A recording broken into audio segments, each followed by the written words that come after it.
বিশ্বের অন্যতম গুরুত্বপূর্ণ জ্বালানির সরবরাহ সমুদ্রপথ হরমুজ প্রণালীতে মাইন বসাতে শুরু করেছে ইরান, এমন তথ্য দিয়েছে মার্কিন গোয়েন্দা সংস্থা।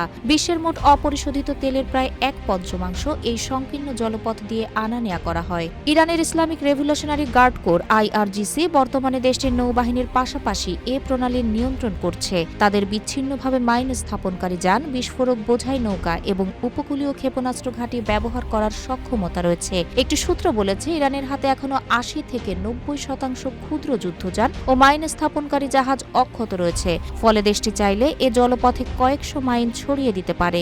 10 মার্চ সামাজিক যোগাযোগ মাধ্যম ট্রুথ সোশ্যালে দেওয়া এক পোস্টে মার্কিন প্রেসিডেন্ট ডোনাল্ড ট্রাম্প বলেন, যদি মাইন বসানো হয়ে থাকে এবং সেগুলো সরানো না হয় তবে ইরানকে নজিরবিহীন পরিণতির মুখোমুখি হতে হবে। তবে তেহরান যদি বসানো মাইনগুলো সরিয়ে নেয় তবে তা হবে সঠিক পথে এক বিশাল পদক্ষেপ। ট্রাম্পের পোস্টের পর মার্কিন প্রতিরক্ষামন্ত্রী পিট হেগসেথ এক্সে দেওয়া এক পোস্টে বলেন, আমরা অত্যন্ত নিখুঁতভাবে সেগুলো নিশ্চিহ্ন করছি। সন্ত্রাসীদের হাতে হরমুজ প্রণালীকে জিম্মি হতে দেব না। এদিকে সেন্ট্রাল কমান্ড সামাজিক যোগাযোগ মাধ্যমে দাবি করে তারা হরমুজ প্রণালীর কাছে 16টি মাইন স্থাপনকারী জাহাজ সহ ইরানের বেশ কিছু নৌযান ধ্বংস করেছে।